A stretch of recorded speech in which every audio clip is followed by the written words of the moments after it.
കുടുംബ ബന്ധങ്ങൾ തകർക്കുന്ന വക്കീലന്മാർ എന്ന ടോപ്പിക്കിൽ നമ്മളൊരു വീഡിയോ ചെയ്തപ്പോൾ ഒരുപാട് ആളുകൾ മെസ്സേജ് ചെയ്യുകയും ഒരുപാട് ആളുകൾ സംശയങ്ങൾ വിളിച്ച് ചോദിക്കുകയൊക്കെ ചെയ്തു. അപ്പോൾ അത്തരം ടോപ്പിക്കുകളാണ് നമ്മൾ പ്രധാനമായിട്ടും ഇവിടെ ചർച്ച ചെയ്യുന്നത്. എൻ്റെ അടുത്ത് ഒരുപാട് ആളുകൾ ചോദിച്ചാണ്, പങ്കാളിക്ക് ഒരു മറ്റൊരു പ്രണയമുണ്ട്, അല്ലെ മറ്റൊരു സൗഹൃദമുണ്ട്, അതുകൊണ്ട് നമ്മൾ ഡൈവോഴ്സ് ചെയ്യണോ വേണ്ടയോ എന്നുള്ള കാര്യങ്ങൾക്കൊക്കെ ഉപദേശങ്ങൾ ചോദിക്കാനും അല്ലെ സംശയങ്ങൾ ചോദിക്കാനും ഒക്കെ വിളിച്ചു. അപ്പോൾ അവരോടൊക്കെ സംസാരിച്ച കാര്യങ്ങളാണ് പ്രധാനമായിട്ടും നമ്മൾ ഈ വീഡിയോയിലൂടെ ചർച്ച ചെയ്യുന്നത്.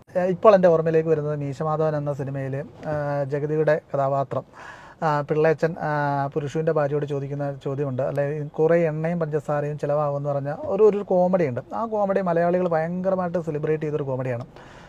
അന്നൊന്നും മലയാളികൾ ചോദിച്ചിട്ടില്ല പിള്ളേച്ചന് ഡൈവോഴ്സ് ചെയ്തിട്ട് ഈ പരിപാടിക്ക് പോയിക്കൂടെ എന്ന് ചോദിച്ചിട്ടില്ല. രണ്ട്, പിള്ളേച്ചന് ഇത്തരം കാര്യങ്ങളിൽ താല്പര്യമുണ്ടായെങ്കിൽ പിള്ളേച്ചൻ എന്തിന് കല്യാണം കഴിച്ചു എന്നുള്ള ചോദ്യം ചോദിച്ചിട്ടില്ല. അതിനുള്ള ഉത്തരമെന്ന് പറഞ്ഞു കഴിഞ്ഞാൽ മനുഷ്യൻ ഒരു മോണോഗമസ് അല്ല, മനുഷ്യനൊരു പോളിഗമസ് ആണ്. അതായത് ഏകപത്നി വ്യവസ്ഥയിൽ ജീവിക്കുന്ന ഒരു സ്പീഷീസ് അല്ല മനുഷ്യൻ എന്നുള്ളതാണ് എനിക്ക് പ്രധാനമായിട്ടും പറഞ്ഞ് മനസ്സിലാക്കാനുള്ളത്. അപ്പോൾ അവൻ്റെ റിലേഷൻഷിപ്പിൽ എത്ര ഹാപ്പി ആയിരുന്നാൽ പോലും അവൻ മറ്റൊരു റിലേഷൻ തേടി പോകാനുള്ള സാധ്യതയുണ്ട്. അതുകൊണ്ടാണ് മനുഷ്യൻ എന്താണ് പറയുക, മോണോഗമസ് അല്ല പോളിഗമസ് ആണെന്ന് പറയുന്നത്. അപ്പോൾ ആ മോണോഗമസ് വ്യവസ്ഥയിലേക്ക് അവനെ തളച്ചിടുകയാണ് ചെയ്തിട്ടുള്ളത്. അതിന് നമ്മുടെ സാമൂഹ്യങ്ങളും സൊസൈറ്റിയും അതിൻ്റെ മത സംവിധാനങ്ങളും എല്ലാം ആ രീതിയിലാണ് രൂപപ്പെടുത്തിയിരിക്കുന്നത്. ഒരു പങ്കാളിക്ക് ഒരു പ്രണയം ഉണ്ടാവാനോ അല്ലെങ്കിൽ ഒരു സൗഹൃദം ഉണ്ടാകാനോ ഉള്ള സാധ്യതകളൊക്കെ ഒരുപാട് വലുതാണ്. എന്നെ വിളിച്ച് പറഞ്ഞ ഒരുപാട് കേസുകളിൽ ഈ പറയുന്ന സൗഹൃദത്തിൻ്റെയും അല്ലെങ്കിൽ ഈ പറയുന്ന പ്രണയത്തിൻ്റെയൊക്കെ ഒരു പർട്ടിക്കുലർ പോർഷൻ മാത്രമായിരിക്കും സെക്സ് എന്നായിട്ട് വരുന്നത്. പക്ഷേ നമ്മുടെ മലയാളികൾ അല്ലെ പ്രണയമെന്ന് പറഞ്ഞാൽ സൗഹൃദമെന്ന് കിടക്കില്ല. ഭർത്താവിന് ഒരു ഫോൺ കോൾ വന്നു കഴിഞ്ഞാൽ അല്ലെ ഭാര്യയ്ക്ക് ഒരു ഫോൺ കോൾ വന്നു കഴിഞ്ഞാൽ ഒളിച്ചു നിന്ന് കേൾക്കുക, അല്ലെ അത് ചോർത്താൻ നോക്കുക, അതിനെ പ്രൈവസിയെ കൺസിഡർ ചെയ്യാതെ ഭാര്യയും അല്ലെ മറ്റൊരാളൂടെ ഒന്ന് ഒരുമിച്ച് സഞ്ചരിച്ചു, അല്ലെ ഒരു കോഫി ഷോപ്പിൽ പോയി അവർ ഒരുമിച്ച് മീറ്റ് ചെയ്തു. ഇതിനെയൊക്കെ പലപ്പോഴും പല ആളുകൾക്ക് അക്സെപ്റ്റ് ചെയ്യാത്ത ഒരു സിറ്റുവേഷൻ വരികയും ഈ സൗഹൃദത്തെ അല്ലെ പ്രണയത്തെയൊക്കെ തന്നെ സെക്സിൻ്റെ ഒരു വെർഷനോടുകൂടി കാണുകയും പലപ്പോഴും പല സംശയങ്ങൾക്കും വഴിതെളിക്കുകയും ഇത്തരം കാര്യങ്ങളൊക്കെ അവിഹിതമെന്ന് ആരോപിച്ച് എന്താണ് പറയുക ഡൈവോഴ്സിലേക്കൊക്കെ പോകുന്ന ഒരുപാട് കേസ് എന്നെ വിളിച്ച് സംസാരിക്കുകയുണ്ടായി. അപ്പോൾ പല ആളുകളും എന്നെ വിളിച്ച് ചോദിച്ച ചോദ്യങ്ങളുള്ള ഒരാളാണ്, ഭർത്താക്കന്മാരെ വിളിച്ച് ചോദിച്ചത് ഭാര്യയ്ക്ക് ഇങ്ങനെ ഒരു പ്രണയമുണ്ട് അല്ലെ സൗഹൃദമുണ്ട്, അവർ തമ്മിലൊരു സെക്ഷലി റിലേഷൻഷിപ്പ് ഉണ്ടോ എന്ന് എനിക്ക് ഡൗട്ടുണ്ട്, എനിക്ക് ഡൈവോഴ്സിലേക്ക് പോകണോ എന്നുള്ളതൊക്കെയാണ് ഞാൻ ചോദിച്ചത്. എനിക്ക് പ്രധാനമായിട്ടും പറയാനുള്ളത്, നിങ്ങൾ ഒരു പുരുഷനാണെങ്കിൽ സ്വാഭാവികമായിട്ടും നിങ്ങൾ അഡൾട്ടറി എന്ന് പറയുന്നത് വിവാഹേതര ബന്ധം എന്ന് പറയുന്നത് 2018 നമ്മുടെ IPC 497 റദ്ദാക്കിയിട്ടുണ്ട്. അപ്പോൾ നിങ്ങൾ അതൊക്കെ ഒന്ന് സെർച്ച് ചെയ്ത് നോക്കുക. IPC 497 എന്താണ്, അന്ന് അതെന്തായിരുന്നു പറഞ്ഞിരുന്നത്, ആ വിധി ഒഴിവാക്കാനുള്ള സാഹചര്യം എന്താണെന്നൊക്കെ നിങ്ങളൊന്ന് സെർച്ച് ചെയ്ത് നോക്കുക. അത് വിവേകേതര ബന്ധങ്ങൾ കുറ്റകൃത്യമല്ലാന്ന് സുപ്രീം കോടതി പറഞ്ഞിട്ടുള്ള കേസുണ്ട്. പക്ഷേ അത് നമ്മൾ ഡൈവോഴ്സിന് ഒരു ഗ്രൗണ്ടായിട്ട് കണക്കാക്കും. പക്ഷേ നിങ്ങൾ ഒരു ഭാര്യയ്ക്ക് ഒരു അവിഹിതമുണ്ട് അല്ലെങ്കിൽ ഭാവിക്കൊരു പ്രണയമുണ്ട്, ഒരു സൗഹൃദമുണ്ട്, അത് അവിഹിതമെന്ന് ആരോപിച്ച് നിങ്ങൾ എന്താണ് കേസ് കൊടുക്കാൻ പോയി കഴിഞ്ഞാൽ നമ്മളാണ് പ്രൂവ് ചെയ്യേണ്ടത്. എന്താണ് പറയുക, നമ്മളാണ് മാക്സിമം എവിഡൻസുകൾ നടക്കേണ്ടത്. അപ്പോൾ നിങ്ങൾ IPC 497 വായിച്ചു കഴിഞ്ഞാൽ നിങ്ങൾക്ക് മനസ്സിലാവും. അതിനകത്ത് എനിക്കിങ്ങനെയാണ് തോന്നുന്നത് ഡിഫൈൻ ചെയ്യുന്നത്. അതായത് നമ്മുടെ ഭർത്താവിൻ്റെ അല്ലെങ്കിൽ ഭാര്യയുടെ അനുവാദമില്ലാതെ ഏതെങ്കിലും ഒരു പങ്കാളി മറ്റൊരു വ്യക്തിയുമായിട്ട് സെക്ഷൽ ഇൻ്റർകോഴ്സ് നടത്തി കഴിഞ്ഞാലാണ് അത് ഒഫൻസായിട്ട് കണക്കാക്കുന്നത്.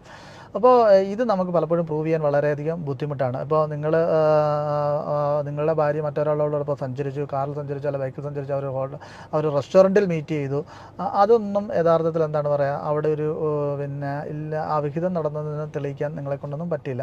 പിന്നീട് അവർ തമ്മിൽ ചാറ്റ് ചെയ്തു എന്ന് പറഞ്ഞൊന്നും അവർ തമ്മിൽ ഫോൺ വിളിച്ചെന്ന് പറഞ്ഞാൽ നിങ്ങൾക്ക് അവിഹിതങ്ങളൊന്നും തെളിയിക്കാൻ പറ്റില്ല. അതിനെ യഥാർത്ഥത്തിൽ അതിൻ്റെ എവിഡൻസുകൾ ഏതൊക്കെ രീതിയിലാണ് കളക്ട് ചെയ്യേണ്ടത് എന്നുള്ള കാര്യങ്ങളൊക്കെ നിങ്ങൾ എന്താണ് വക്കീലുമായിട്ട് ചർച്ച ചെയ്യണം.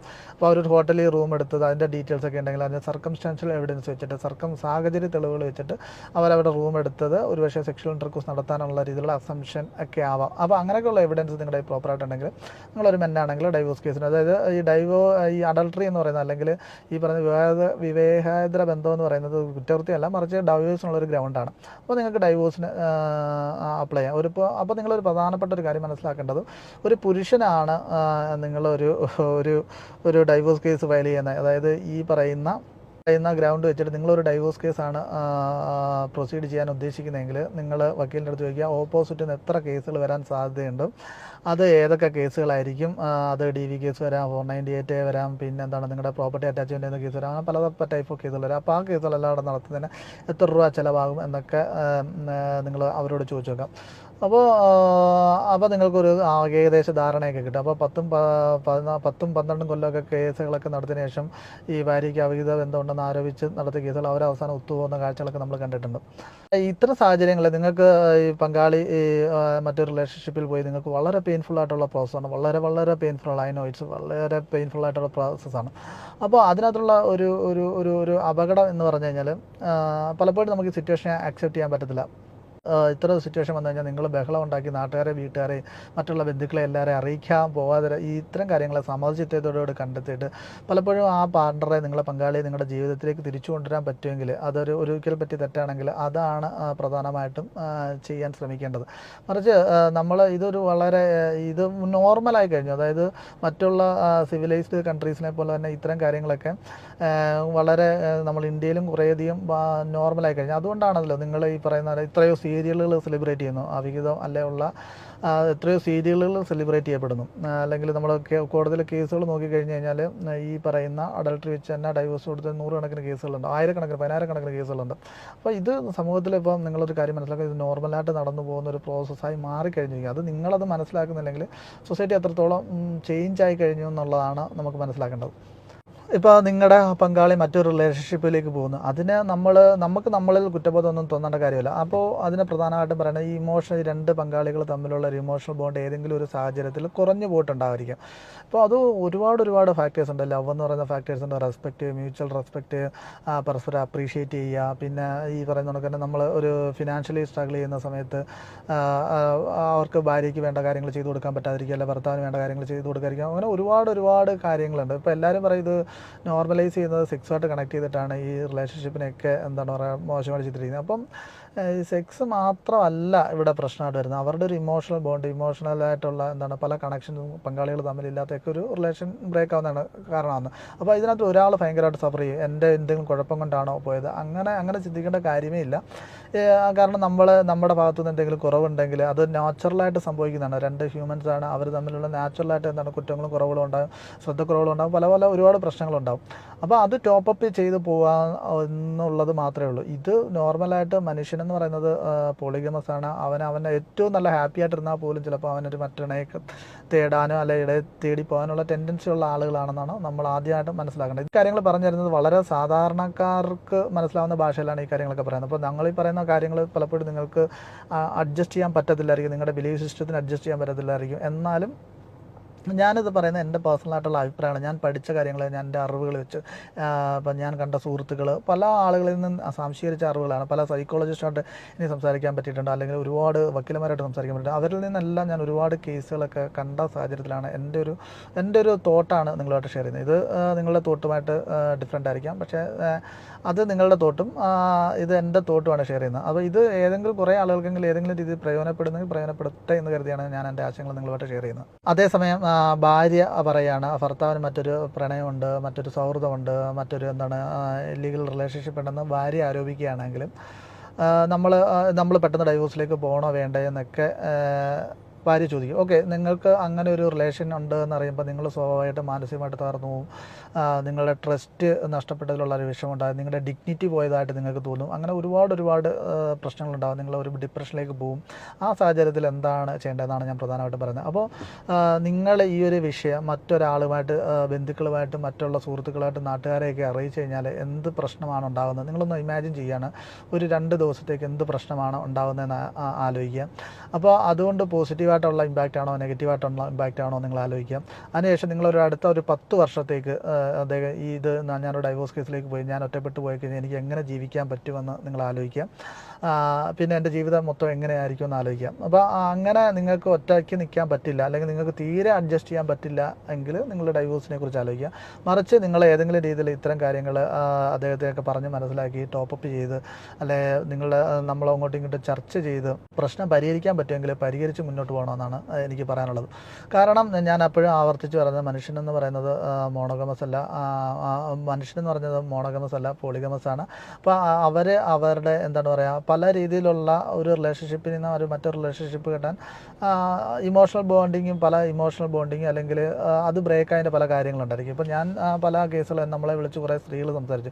ഇപ്പോൾ കുറേ സ്ത്രീകൾ വിളിച്ച് സംസാരിക്കുമ്പോൾ അവർ പറഞ്ഞിട്ടുണ്ട് ഭർത്താവിന് ഒരുപാട് ഫോൺ കോൾ വരുന്നു, അപ്പോൾ ഞാൻ അവരുടെ പുറകെ പോയിട്ട് എന്താണ് പറയുക, ആ ഫോണുകളൊക്കെ ചെക്ക് ചെയ്യാൻ ശ്രമിച്ചു, അല്ലെങ്കിൽ അദ്ദേഹത്തിൻ്റെ ഫോൺ വിളിച്ച് വീടിന് വെളിയിൽ ഇറങ്ങിപ്പോയി നിന്ന് സംസാരിക്കുന്ന സമയത്ത് ഞാൻ അതിനെ ഫോളോ അപ്പ് ചെയ്യാൻ ശ്രമിച്ചു. ഞാൻ ചോദിക്കുന്നത് അവർ തമ്മിൽ ഒരു സൗഹൃദമായിരിക്കും. അദ്ദേഹത്തിൻ്റെ പേഴ്സണൽ സ്പേസ് കൊടുക്കുക, അവരുടേതായ ഒരു സ്പേസ് കൊടുക്കുക. നിങ്ങൾ അത്തരം കാര്യങ്ങളെയൊന്നും അങ്ങനെ സംശയിക്കേണ്ട കാര്യമില്ല എന്നാണ് പറയുന്നത്. പലപ്പോഴും നിങ്ങൾ സംശയിക്കുന്ന കണക്കുള്ള റിലേഷൻ പോലും കാണില്ല. പക്ഷേ ഇത് പിന്നീട് എന്താണ് പറയുക, വലിയ വലിയ പ്രശ്നങ്ങളിലേക്കൊക്കെ തന്നെ പോകാറുണ്ട്. ചിലപ്പോൾ അവർ തമ്മിലൊരു സെക്ഷൽ റിലേഷൻഷിപ്പ് നടന്നിട്ട് പോലും ഉണ്ടായിരിക്കും, ചിലപ്പോൾ അവർ തമ്മിലൊരു സൗഹൃദമായിരിക്കും. ആ സൗഹൃദം ഉണ്ടാകുന്നതിൽ എന്താണ് തെറ്റ്? അല്ല, ഈവൻ ദോ സെക്ഷൽ റിലേഷൻഷിപ്പ് ഉണ്ടായിരുന്നാൽ പോലും നമുക്ക് തെറ്റ് പറയാൻ പറ്റത്തില്ല. കാരണം മനുഷ്യൻ്റെ സ്ട്രക്ചറും മനുഷ്യനെ നിർമ്മിച്ചിരിക്കുന്നത് അങ്ങനെയാണ്. പലപ്പോഴും ഇതിന് വിക്ടിംസ് ആവുന്ന പങ്കാളികൾ, അത് ഭാര്യയാണെങ്കിലും ഭർത്താവാണെങ്കിലും, അവർ പറയാറുള്ള ഒരു പ്രധാനപ്പെട്ട കാര്യം, എനിക്ക് അറിഞ്ഞുകൂടാ എന്തുകൊണ്ടാണ് എൻ്റെ ഭർത്താവ് എൻ്റെ ഭാര്യ അല്ലെങ്കിൽ മറ്റൊരാളുടെ സൗഹൃദത്തിന് പോയത് അല്ലെങ്കിൽ ഒരു പ്രണയത്തിന് പോയതെന്ന് എനിക്ക് അറിഞ്ഞുകൂടാ എന്ന് പറയുന്നുണ്ട്. പലപ്പോഴും നമ്മളിലേക്ക് നോക്കണമെന്നാണ് പറയുന്നത്. ഇപ്പോൾ പിന്നീട് ഞാൻ കുറച്ച് സമയം ഈ പറയുന്ന ഭാര്യയായിട്ടോ അല്ലെങ്കിൽ ഭർത്താവായിട്ടോ സംസാരിക്കുന്ന സമയത്ത് നമുക്കത് മനസ്സിലാവും. പലപ്പോഴും ഇവർ പലപ്പോഴും അവരുടെ പ്രൈവസിയിലേക്ക് അമിതമായിട്ട് കടന്നു കയറി, അല്ലെങ്കിൽ ഇമോഷണലി പല രീതിയിൽ അവരെ ഹോണ്ട് ചെയ്യുന്നതായിട്ടും ഒക്കെ നമുക്ക് ഫീൽ ചെയ്തിട്ടുണ്ട്. ഇവർ വളരെ ടോക്സിക്കാന്നുള്ള ഫീൽ ചെയ്യുന്നുണ്ട്. അപ്പോൾ ആ ടോക്സിസിറ്റിക്കുള്ളിലേക്കാണ് നിങ്ങൾ വന്നിട്ട് മോണോഗമസായി നിൽക്കണമെന്ന് ഇവർ വീണ്ടും വീണ്ടും ആവശ്യപ്പെടുന്നത്, അല്ലെങ്കിൽ നിർബന്ധിക്കുന്നത്, അല്ലെങ്കിൽ ലവിന് വേണ്ടി ബെഗ് ചെയ്യുന്നത്. അപ്പം ഇവർ തമ്മിലൊരു ഇമോഷണൽ കണക്ഷൻ ഇല്ലാതിരിക്കുകയും ഇപ്പോൾ അദ്ദേഹം മറ്റൊരു റിലേഷനിലേക്ക് പോകാൻ ശ്രമിക്കുമ്പോഴാണ് നമ്മൾ ഇതിനകത്തിലേക്ക് പിടിച്ചു നിർത്താൻ നോക്കുന്നത്. അപ്പോൾ അങ്ങനെയൊക്കെയുള്ള ഒരുപാട് പ്രശ്നങ്ങളുണ്ട്.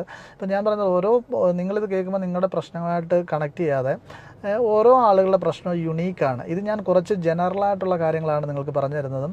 ഓരോ ആളുകളുടെ പ്രശ്നവും അതുകൊണ്ട് തന്നെ നിങ്ങൾ കേൾക്കുന്ന രീതിയിൽ ഒരുപാട് വ്യത്യാസം ഉണ്ടായിരിക്കും. മനുഷ്യൻ പോളിഗമസ് ആണ്, അവനെ മോണോഗമസ് ആയിട്ട് മാറ്റുന്നതിനകത്തുള്ള ഒരുപാട് പ്രശ്നങ്ങളുണ്ട്. അവിടെ മാനസികമായിട്ടുള്ള പ്രശ്നങ്ങളുണ്ട്, ശാരീരികമായിട്ടുള്ള പ്രശ്നങ്ങളുണ്ട്. ഒരു റിലേഷൻഷിപ്പ് തരുമ്പം ട്രസ്റ്റ് തരുന്നതിൻ്റെ ഒരു പ്രശ്നമുണ്ട്, ഡിഗ്നിറ്റി തരുന്നതിൻ്റെ ഒരു പ്രശ്നമുണ്ട്.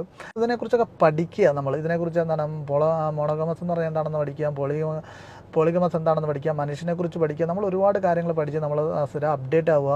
അതോടൊപ്പം തന്നെ ഇമോഷണൽ ബ്രേക്ക്, അല്ലെങ്കിൽ ലവ് എങ്ങനെ കൊണ്ടുവരാൻ പറ്റുമോ, ലവ് എങ്ങനെ പാർട്ട്നേഴ്സിനിടെ ലവ് എങ്ങനെ ടോപ്പപ്പ് ചെയ്യാൻ പറ്റുമോ എന്ന് ആലോചിക്കുക.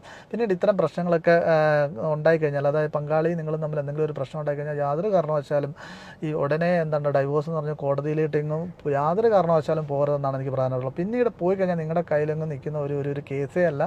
നിങ്ങൾക്ക് 10-15 വർഷങ്ങളോളം കോടതികളിൽ ഇങ്ങനെ കിടക്കാം. അപ്പോൾ നിങ്ങൾക്ക് തീരെ അഡ്ജസ്റ്റ് ചെയ്യാൻ പറ്റത്തില്ലെങ്കിൽ നിങ്ങൾ ബാക്കിയുള്ള കാര്യങ്ങളെല്ലാം തീരുമാനം, അതായത് ഔട്ട് ഓഫ് കോർട്ടിൽ തന്നെ നിങ്ങൾ അങ്ങോട്ടും ഇങ്ങോട്ടൊക്കെ കൊടുക്കൽ വാങ്ങലുകൾ ഉണ്ടെങ്കിൽ, അതായത് മാരേജ് എന്ന് പറഞ്ഞാൽ ഒരു ഹ്യൂജ് ഇൻവെസ്റ്റ്മെൻ്റ് ആണ്. ഓക്കെ, ലക്ഷക്കണക്കിനും കോടിക്കണക്കിനും രൂപ ഇൻവെസ്റ്റ് ചെയ്തിട്ടാണ് ഒരു മാരേജ് എന്ന് പറയുന്ന ഇൻസ്റ്റിറ്റ്യൂട്ട് സ്റ്റാർട്ട് ആവുന്നത്. അപ്പോൾ നിങ്ങൾക്ക് അങ്ങോട്ടും ഇങ്ങോട്ടൊക്കെ കൊടുക്കൽ വാങ്ങലുകൾ ഉണ്ടായിരിക്കും, അവിടെ കുട്ടികളുണ്ടായിരിക്കാം. അപ്പം കുട്ടികളുടെ കാര്യത്തിൽ എന്താണ് തീരുമാനം, പിന്നെ അതൊക്കെ നിങ്ങൾ കൊടുത്ത സ്വത്തുക്കൾ അങ്ങനെയുള്ള കാര്യങ്ങളൊക്കെ അങ്ങോട്ടും ഇങ്ങോട്ട് വാങ്ങുന്നതിനോ അല്ലെങ്കിൽ പണം കൊടുത്തിട്ട് തിരിച്ച് വാങ്ങുന്നതിനെക്കുറിച്ചുള്ള നിങ്ങൾ തമ്മിലൊരു ഡീഡ് ഉണ്ടായിട്ട് നിങ്ങൾക്ക് തീരെ അഡ്ജസ്റ്റ് ചെയ്യാൻ പറ്റത്തില്ല എങ്കിൽ നിങ്ങൾ ഒരു മ്യൂച്വൽ ഡൈവോഴ്സിന് പോകാമെന്നാണ് എനിക്ക് പറയുന്നത്. അല്ലാതെ കോടതി പോയി കോൺടസ്റ്റ് ചെയ്യാൻ നിൽക്കരുത് എന്നുള്ളതാണ് ഞാൻ ഒരുപാട് കേസുകളും ബാക്കിയുള്ള കാര്യങ്ങളൊക്കെ കണ്ടതിന് ശേഷം എനിക്ക് നിങ്ങളോട് പറയാനുള്ളത്.